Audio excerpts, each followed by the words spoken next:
What's in a game? That which we call a podcast by any other name could smell as sweet. This is Fragments of Silicon.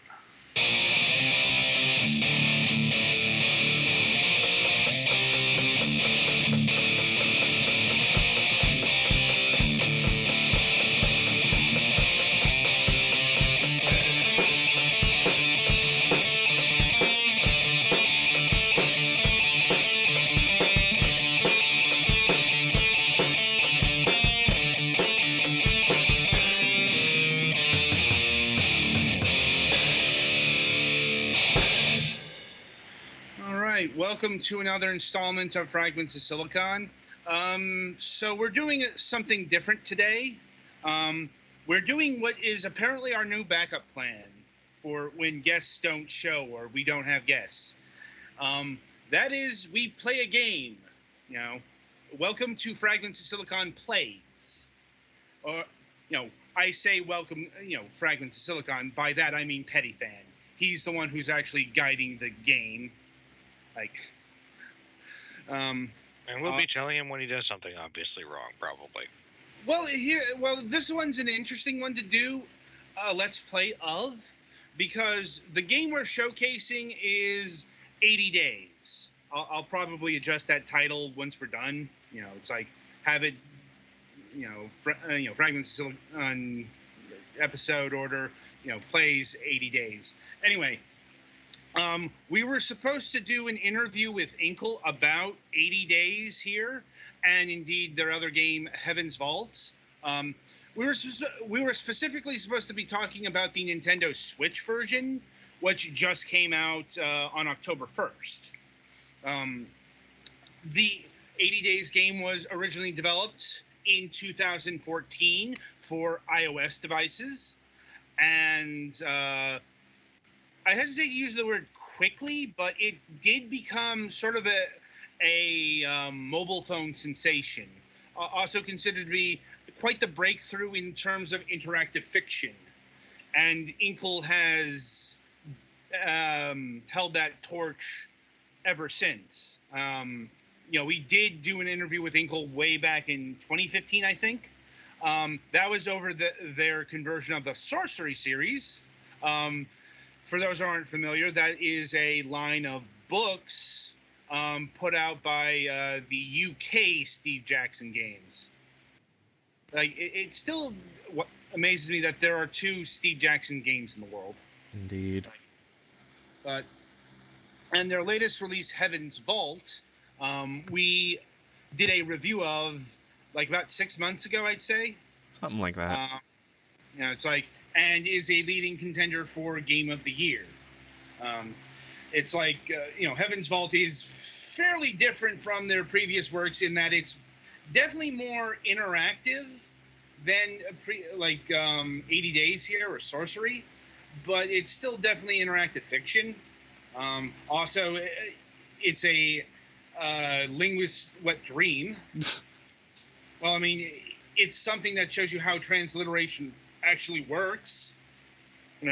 Certainly more than most things where you're like, I really don't know what most of this stuff means. I just kind of have to guess and see if it works that way, and if it doesn't, I probably did something wrong.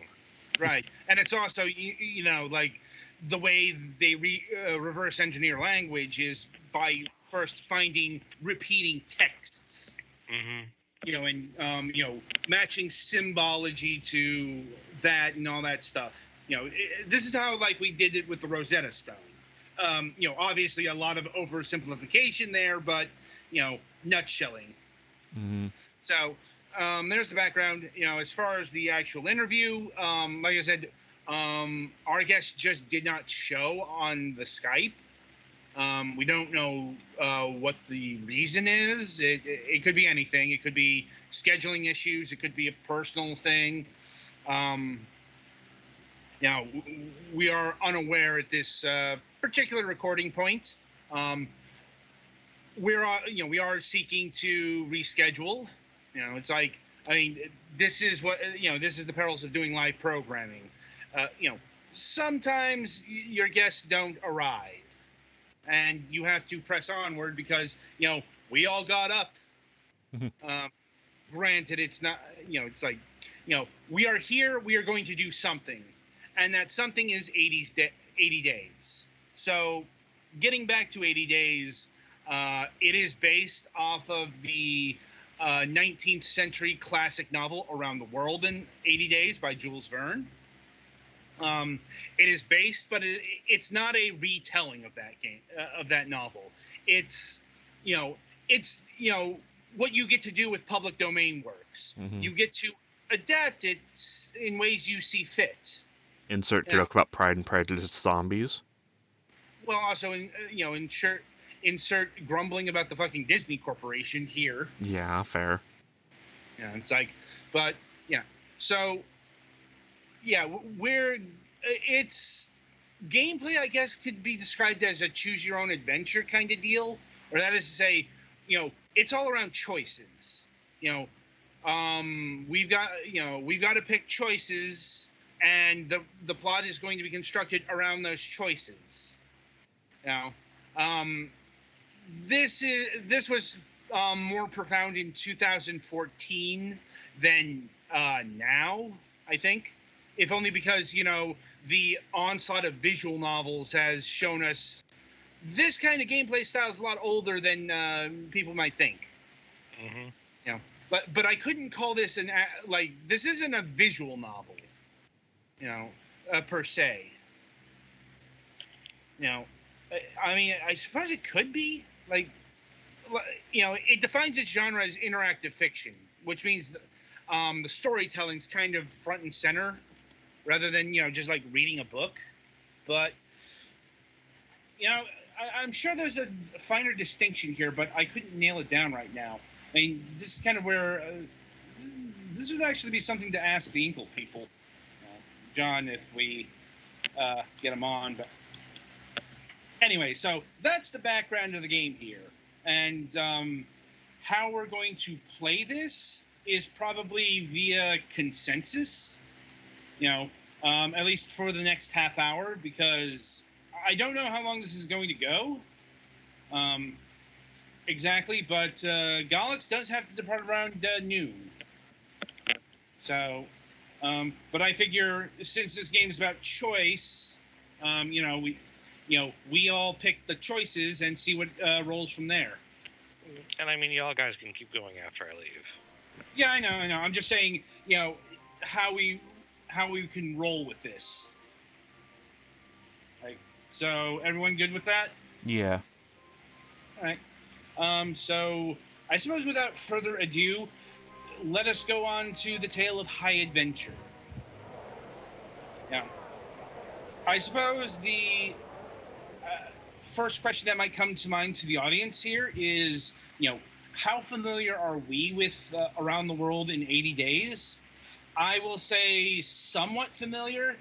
It's like I've never read the actual book, but I have seen like an animated adaptation of 80 Days. It was with talking animals.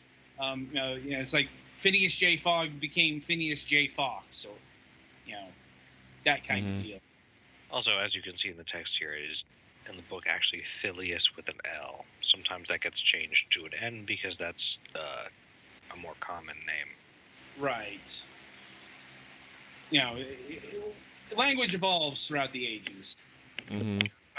And I see here we are unsurprisingly playing the part of the French assistant. It makes sense. Mm-hmm. Even though I believe he had an actual identity in the. Oh no, his name is Passepartout. Yeah. I'm glad you're pronouncing that. Yeah. But yeah, so the basic gist of Around the World in 80 Days is, well, it's in the title.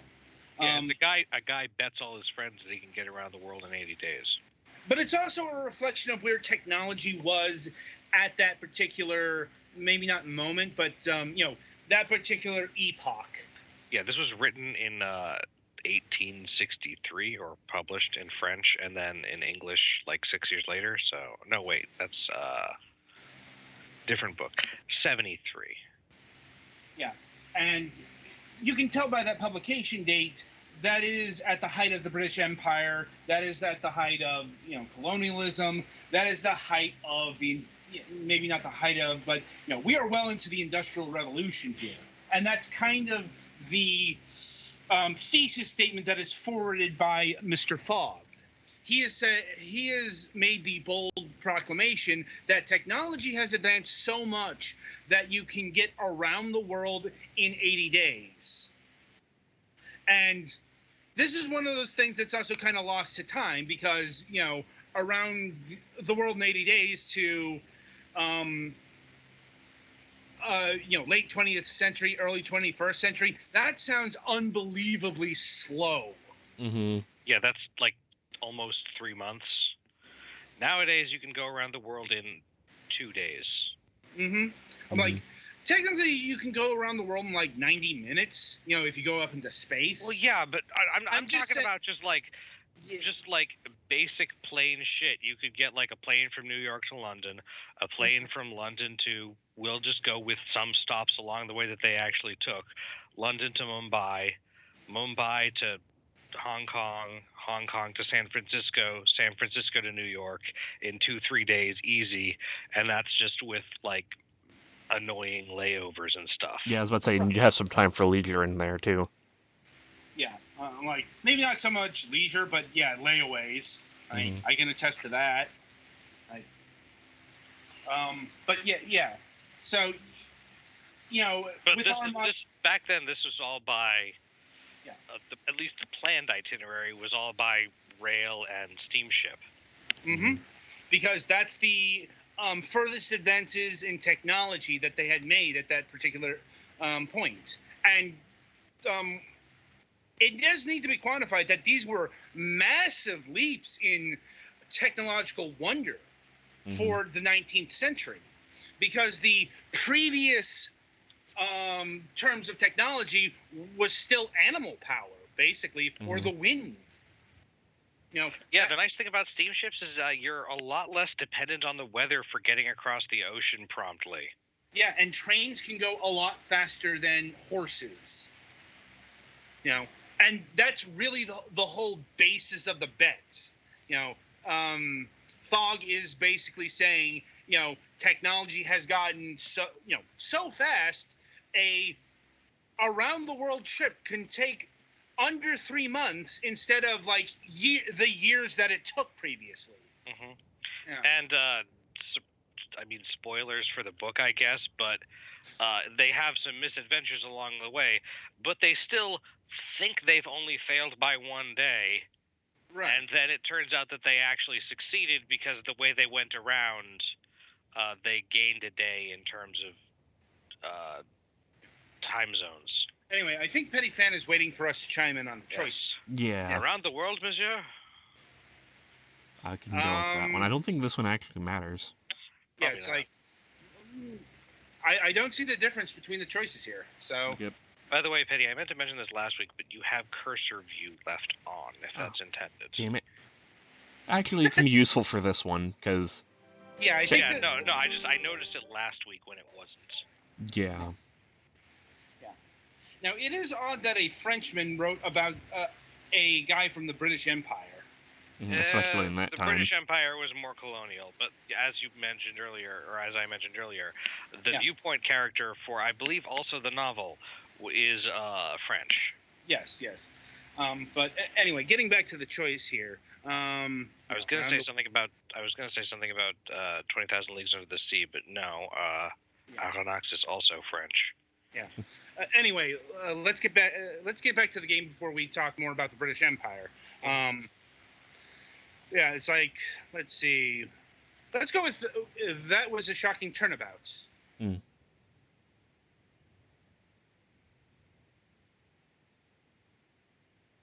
Like, I don't think a lot of these beginning choices are going to matter all that much. Yeah. Let's see. I think we, for Paris, monsieur? Yeah.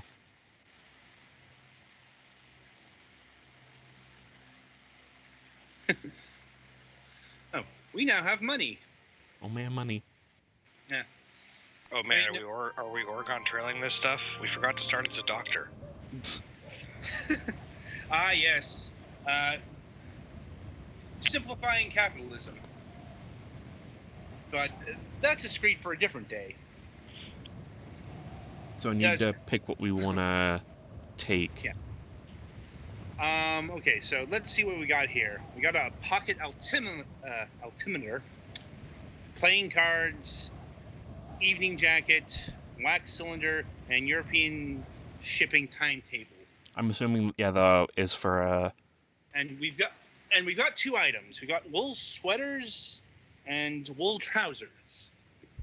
That's how you know it's British. The timetable could be useful. Yeah, I'm yeah. thinking I definitely want to bring out the timetable because time is a factor here. It's kind of the factor. Evening jacket.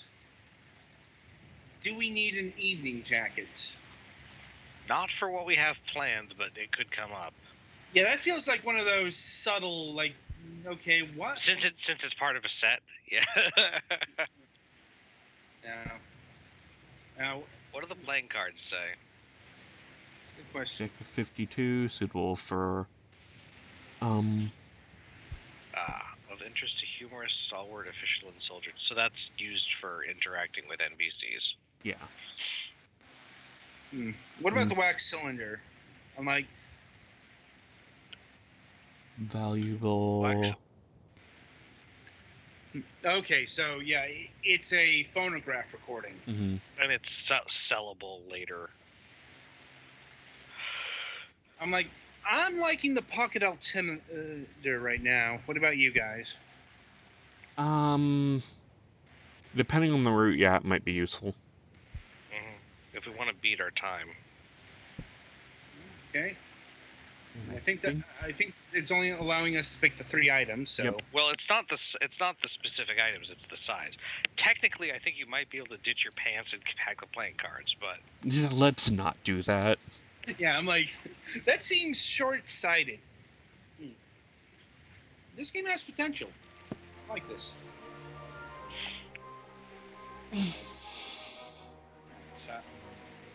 Yeah. Another conceit of the original book was that this trip was also possible through mostly British-held territory. Because the sun shall never set on the British Empire doesn't mean, or the sun never sets on the British Empire doesn't mean the British Empire will last forever. It means no, literally, wherever, no matter what time it is, at some place that Britain owns, it's daytime. And that does factor in the plot with the detective character. Like, trying to remember his name. Yeah. I mean, like, but, the basic conceit there is not Inspector Yver, but definitely that kind of detective. Yeah, I think Yver was, like, several earlier than this. Yeah. Let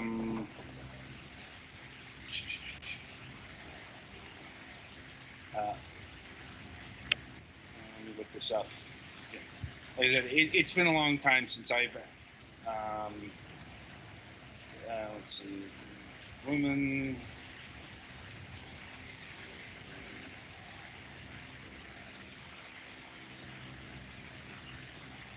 Sorry for going silent here. Yeah.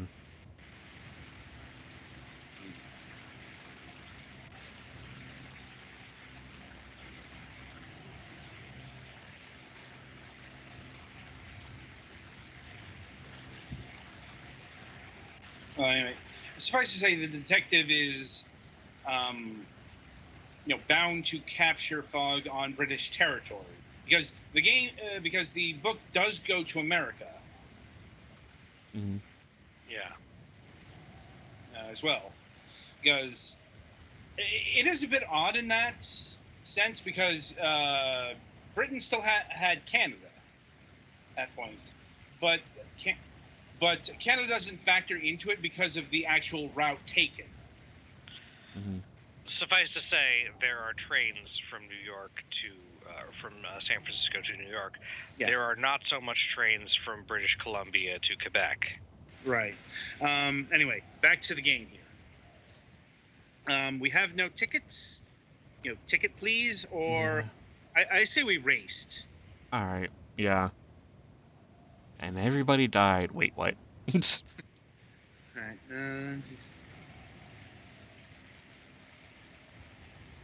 We can pretend to have lost them, or basically push past them.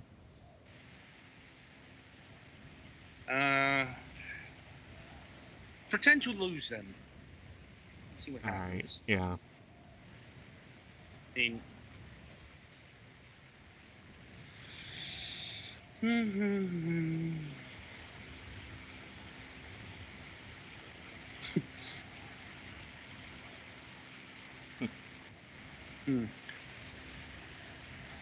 profound choices. Yeah. Makes you think.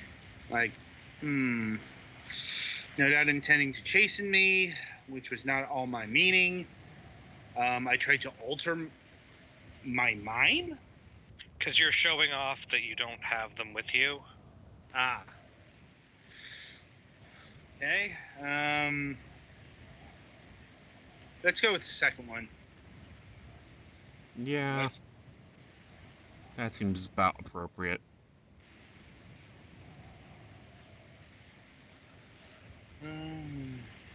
Oh, fun. Do we want to haggle?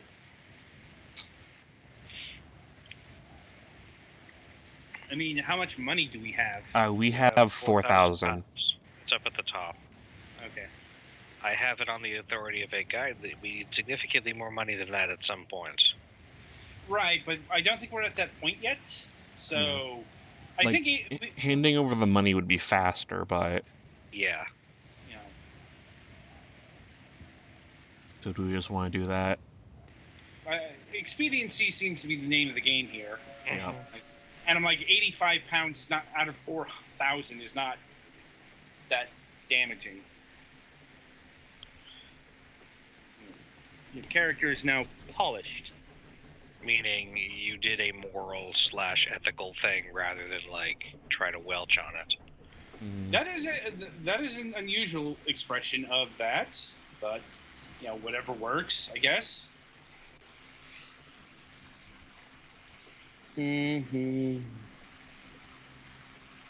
Like, I think if you take the first one, you might get to change what you have with you somewhat. I don't know though.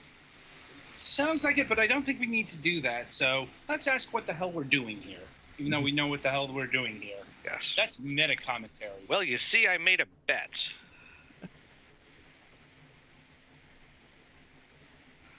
How large a wager?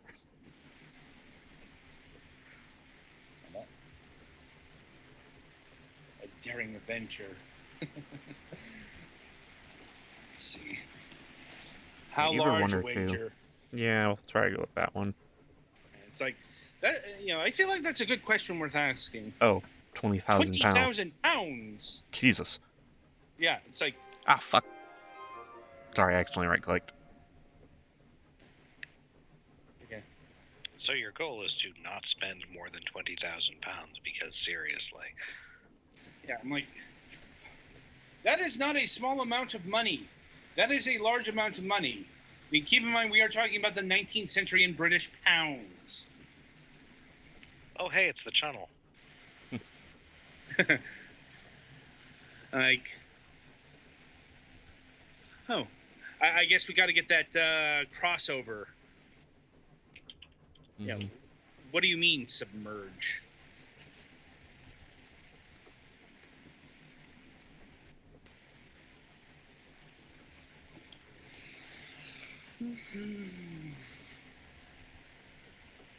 So I must have missed it. Yeah. See, this is what I'm talking about. This being like based off of. The actual channel tunnel had not was I think in the 90s, or in the 1900s, but. Well, they're also talking about a submersible train.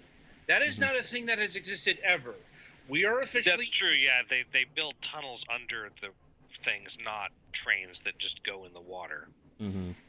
I pressed my face to the window glass. But, we're officially in the world of steampunk now. Yeah, I mean, it is Jules Verne, so. Of course. It's like he kind of helped found it unintentionally. Because, keep in mind, when Jules Verne published this stuff, it wasn't steampunk, it was science fiction. Yeah. Not far off science fiction, but still, remember, the conceit of the bet here is that, 80 days? How is that possible? Right. I'm not sure. In the novel, I'm pretty sure they did not take a submersible train. Right. I'm like, once again, that's steampunk. Uh-huh. No. So do you have a route in mind, or? Well, I mean, I think we've already considered what we want, what we might require for the journey. It was kind of. Well, the only thing is that if that gives you a chance to get different stuff. Well, once again, you can apparently unlock new routes by talking to people. Yeah, it's like I'm thinking the route thing is more what we're looking for right now. Asking about the route.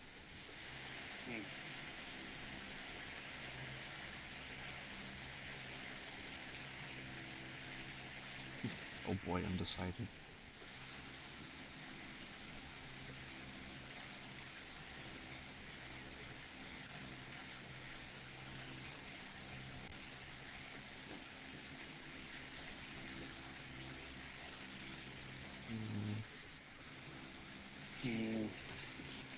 So, Trans-Siberian.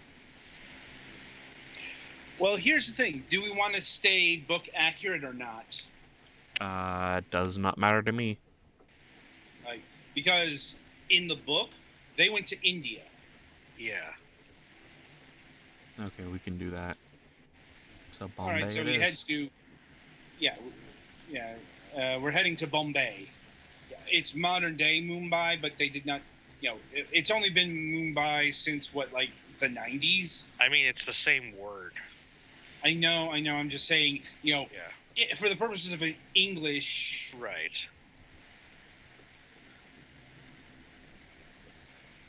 It's that whole Beijing Peking thing again. Or Burma, Myanmar, I think. That one I think is a little bit more complicated and definitely more political. Right. But yeah, Beijing, Peking is different versions of Chinese for the same thing. All right. And let's see. Bombay, Mumbai is the same deal. Do we want fast or do we want safe? I think we do have. Yeah. Mr. Bog is feeling fine right now. That little face in the bottom right corner of the screen is not just for show. No, it is not. That is our health meter. Well, it's his health meter. You're fine. You know what I mean. Uh-huh. Go but fastest. You're in charge of his well-being. Froze him from the train. Well, do we want to go fast or do we want to go safe? I'm thinking, he's fine. Let's go fast. Yeah. No. If he happens to get, if he falls from the train, we'll deal with it then. I mean, that's kind of how shit worked in the 19th century. OSHA was not a thing. Yeah.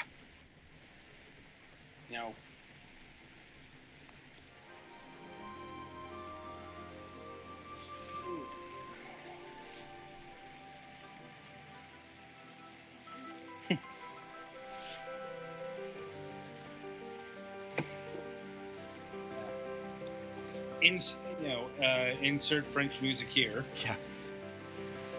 Well, there is some music playing. I know, it's just we don't broadcast music because that's a thorny issue. Well, and also, and even if we did, volume would be an issue possibly. Yeah. Looks like we've got ways to go. Yeah, we can either go to the bank, explore, or the market. Bank is usually a bad idea unless you really need money. I do not think. Market, you can sell stuff. Yeah, markets also doesn't waste any time, so we want to check that first. Probably. All right. Okay, so we can get another suitcase for 10 pounds. All right, that's a pretty good price. There are methods of travel that will not let you carry as much stuff. Yeah. But I think pretty much everything will let you carry 2. I have it on good authority that the wine trades well in other places. Yeah, it's worth 2,000 in Berlin. Yeah, so I mean we're not going that way, but whatever. Basically, I'm hearing that getting a second suitcase is a good idea. Mm-hmm. So let's see what else we got here. Since we're not going the Siberia route, we shouldn't need traveler's cloak, should we? No, I don't think so. I'm like shaving kit. let's see. What's the geometry equipment? Valuable in Budapest might be on the way. Yeah. Yeah. No wait, Budapest is Hungary, right? Yes. Whatever. We might have to go a little north for that then. I think we. I mean, we'll see if anything happens. Yes. But I think we can get both the geometry set and the shaving kit. It looks like they will fit in the second case if we want that.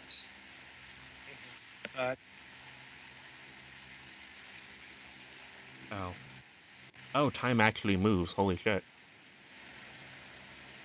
So I guess hotel. Well, it is getting dark. And everything's closed, so. I mean, I suppose we could stay awake and just stare at the wall. Mm-hmm.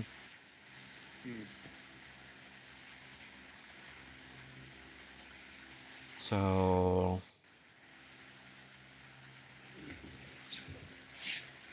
Let's see. Yeah, they're basically asking if we want to travel overnight. So I guess when possible? Or where possible, rather? Yeah, where possible.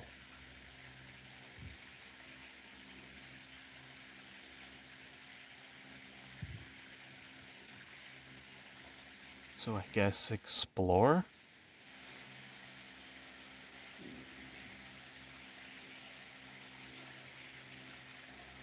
Yeah, that'd do it.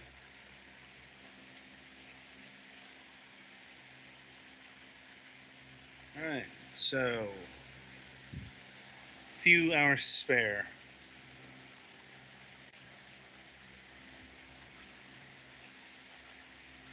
The World's Fair of 1872.